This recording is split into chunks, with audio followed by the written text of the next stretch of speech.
नमस्कार दोस्तों, मैं अशोक सिहरा शो न्यूज मुनि में आपका स्वागत करता हूं। और आज है 23 जनवरी दोस्तों। नेताजी सुभाष चंद्र का जन्मदिन है। 125वां जन्मदिन मनाया जा रहा है। तुम मुझे खून दो, मैं तुम्हें आज़ादी दूंगा का नारा उन्होंने दिया था। 23 जनवरी 1897 में उनका जन्म हुआ था दोस्तों।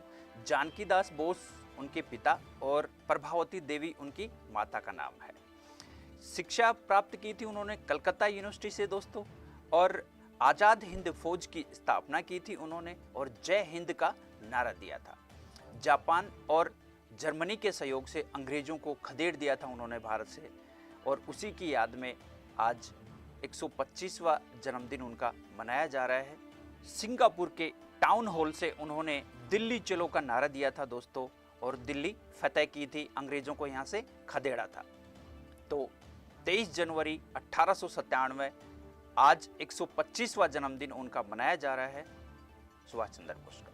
उनके जन्मदिन के ऊपर एक ट्रेन हावड़ा कालका मेल के नाम से है, उसका नाम भी नेताजी एक्सप्रेस रखा गया है। और आज उनका दिन पराक्रम दिवस के रूप में मनाया जा रहा है। ग्लोबल फायर पावर इंडेक्स 2021 में टॉप पर रहा है दोस्तों अमेरिका। और अमेरिका की राजधानी है वाशिंगटन डीसी। अभी चर्चा में रहा था अमेरिका, क्योंकि वहाँ पे नए राष्ट्रपति जो बाइडेन ने अपने सरकार स्थापित की है।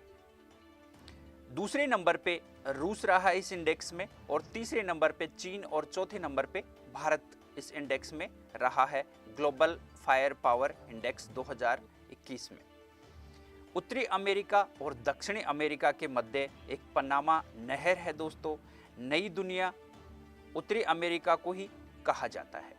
एस आकार का अटलांटिक महासागर की धारा यहाँ से बहती है और इसमें दो धाराएं बहुत महत्वपूर्ण हैं जो अक्सर पूछी जाती हैं दोस्तों आपके एग्जाम में।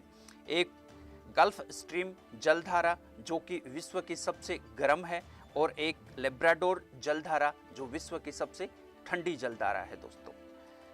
जम्मू कश्मीर चिनाब नदी, जम्मू कश्मीर में चिनाब नदी के ऊपर 850 मेगावाट का एक पावर प्रोजेक्ट लगाया जा रहा है जो 850 मेगावाट का होगा और इससे जम्मू कश्मीर को बिजली मिलेगी और जम्मू कश्मीर आत्मनिर्भर बनेगा बिजली के मामले में। इस पर 8,280 करोड़ रुपए खर्चा आएगा और NHPC तथा JKPDC दोनों मिलकर इस पे अपना कार्य कर रहे हैं। NHPC national hydro power corporation तथा JKPDC की फुल फॉर्म है Jammu Kashmir state power development corporation. ये दोनों मिलकर इसके ऊपर कार्य कर रहे हैं दोस्तों। चिनाब सिंधु नदी की सहायक नदी है और इसका उद्गम हिमाचल के K12 K12 लारा दर्रे से होता है।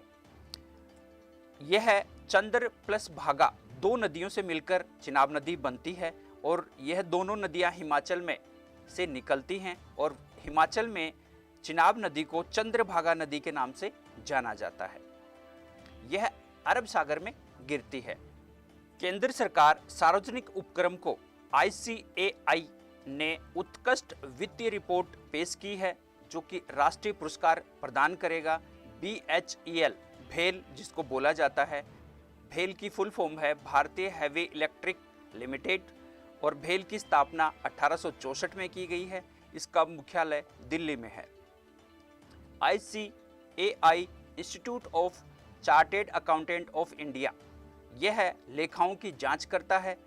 CAG भी यही कार्य करता है और CAG का उल्लेख हमारे संविधान के अनुच्छेद 148 से 151 के मध्य है दोस्तों, जिसमें नियंत्रक महालेखा परीक्षक, इसे नियंत्रक महालेखा परीक्षक भी बोला जाता है CAG को। भारत में 10 महारत्न कंपनियां हैं जिसकी लिस्ट आप देख सकते हैं। भारत की नवीनतम महारत्न कंपनी पावर ग्रिड है। पूछा जा सकता है दोस्तों 10 जो हमारी महारत्न कंपनियां हैं यहाँ से आपको पूछा जा सकता है और वर्तमान में जो लेटेस्ट इनमें आई है वह है पावर ग्रिड, नवीनतम महारत्न कंपनी पावर ग्रिड। गणतंत्र दिवस पर भारत पहली महिला फाइटर, यानी हमारा जो अभी 26 जनवरी को गणतंत्र दिवस मनाया जाएगा, इस पे पहली महिला फाइटर प्लेन उड़ाएगी जिसका नाम भावना कांत है। हमारा जो गणतंत्र दिवस मनेगा अभी 26 जनवरी 2021 को, यह 72वां गणतंत्र दिवस होगा दोस्तों। बांग्लादेश की एक सैनिक टुकड़ी भी हमारे गणतंत्र दिवस पर भाग ले रही है परेड में। भावना कांत बिहार से हैं और यह राफेल विमान को उड़ाएंगे। बहुत इंपॉर्टेंट है दोस्तों, राफेल विमान को इस बार हमारे परेड में शामिल किया गया है एयरफोर्स के द्वारा। और राफेल फ्रांस से लिया गया है, बहुत चर्चा में रहा है राफेल, पूछा जा सकता है दोस्तों। कंपनी जो राफेल जिस कंपनी से लिया गया है उसका नाम है दसोल्ट कंपनी। चीन ने एक ऑपरेशन के द्वारा सुझाया है कि उतना ही खाना लें प्लेट में जितना आप खाएं। प्लेट में खाना नहीं बचना चाहिए और अगर बचेगा खाना तो फिर जुर्माना लगेगा, और जुर्माना भी कोई कम नहीं है दोस्तों, लगभग 10,000 युआन वहाँ के मुद्रा है दोस्तों। और भारत को अगर इस 10,000 युआन में कन्वर्ट किया जाए तो 1,12,000 रुपये जुर्माना। चीन की राजधानी बीजिंग है और मुद्रा युआन है। इतना खाना भारत में शादियों में और समारोह में बचता है या प्लेटों में छोड़ता है, उतना ब्रिटेन खाता है। बहुत अच्छी रिपोर्ट है दोस्तों कि जितना खाना भारत के लोग सामाजिक कार्यक्रमों में और समारोह में प्लेटों में छोड़ देते हैं, उतना खाना ब्रिटेन खाता है। अरुणाचल प्रदेश भारत का सबसे पूर्वी राज्य है। इसकी सीमा चीन से लगती है और चीन ने यहाँ पे एक नया गांव बसाया है। यह सैटेलाइट के द्वारा देखा गया है और वहाँ पे अभी लोग रहने लगे हैं। भारत की वास्तविक सीमा से लगभग 4.5 किलोमीटर की दूरी पे यह गांव बसाया गया है। तो दोस्तों, ऐसी न्यूज़ रोज पाने के लिए बने रहें ब्लैक कैट एकेडमी के साथ में। जय हिंद, जय भारत।